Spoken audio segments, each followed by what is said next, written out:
I used to think layoffs were something that happened to other people.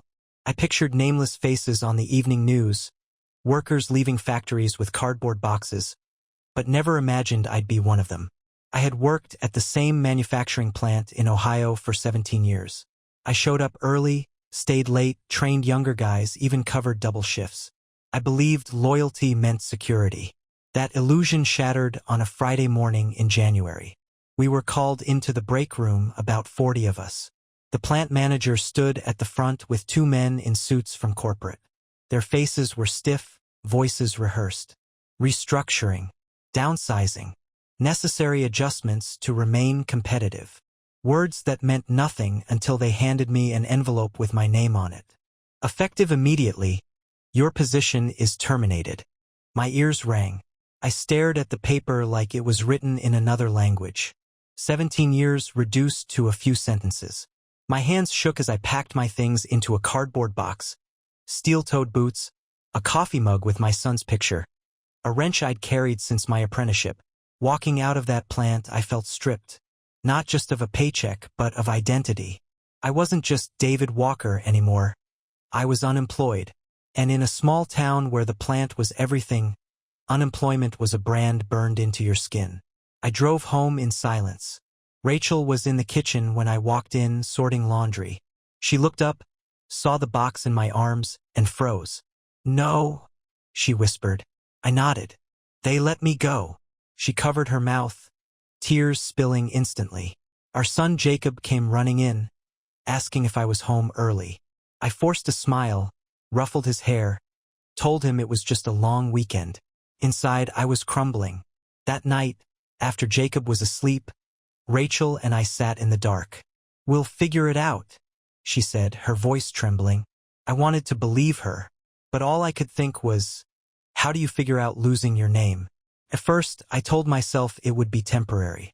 I'd find something else, maybe even better. But weeks turned into months, and rejection piled up like bricks on my chest. I applied everywhere: warehouses, auto shops, delivery companies. Sometimes I got interviews, most times I didn't. When I did, I heard the same lines: overqualified.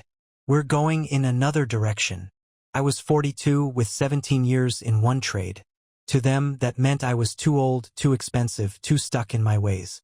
Unemployment checks came, but they barely covered groceries. The mortgage loomed like a storm cloud.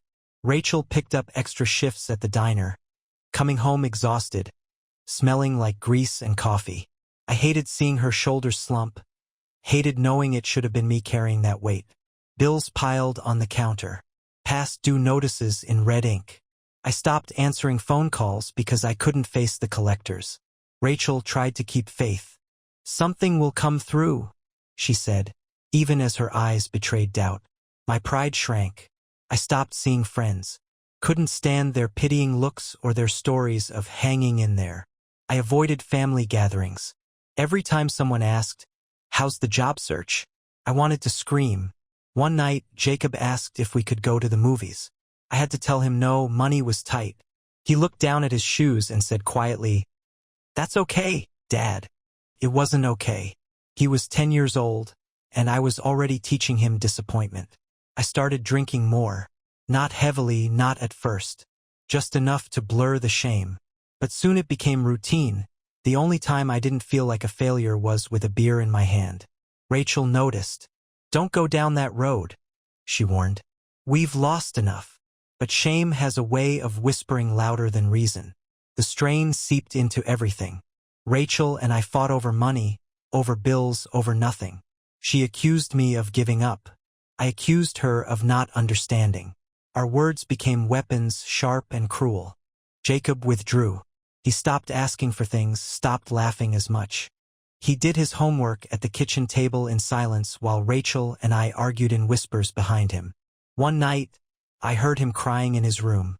When I asked what was wrong, he said, "I just want things to be like before." My heart shattered. I tried to make money however I could. Odd jobs, fixing cars in the driveway, hauling scrap. But no matter how many hours I put in, it wasn't enough. The mortgage fell further behind. The bank letters got more urgent. One evening, Rachel put her head in her hands and said, "We can't keep this up," I snapped, shouting that I was doing everything I could. She shouted back, asking if drinking was part of everything. Jacob slammed his door upstairs.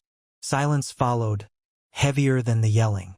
The lowest point came when Rachel said she'd thought about taking Jacob and going to her sister's. She wasn't threatening, just exhausted. "I can't watch us fall apart like this," she whispered. Her words gutted me.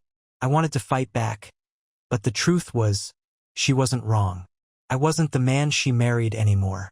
That night, I walked into the bathroom, looked at myself in the mirror, and didn't recognize the face staring back. Bloodshot eyes, unshaven beard, a man hollowed out by shame. I realized I was disappearing, and if I kept going, I'd lose everything. Rachel, Jacob, myself. The turning point came unexpectedly. A neighbor asked if I could help him repair his porch.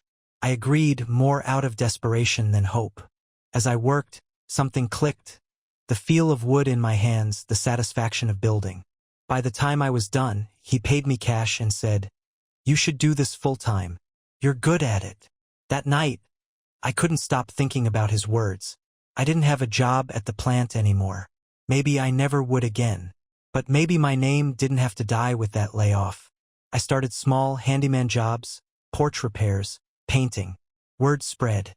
People in town began calling me, and before long, I had more work than I could handle alone. I printed flyers, borrowed a truck from a friend, and slowly built a business. It wasn't easy.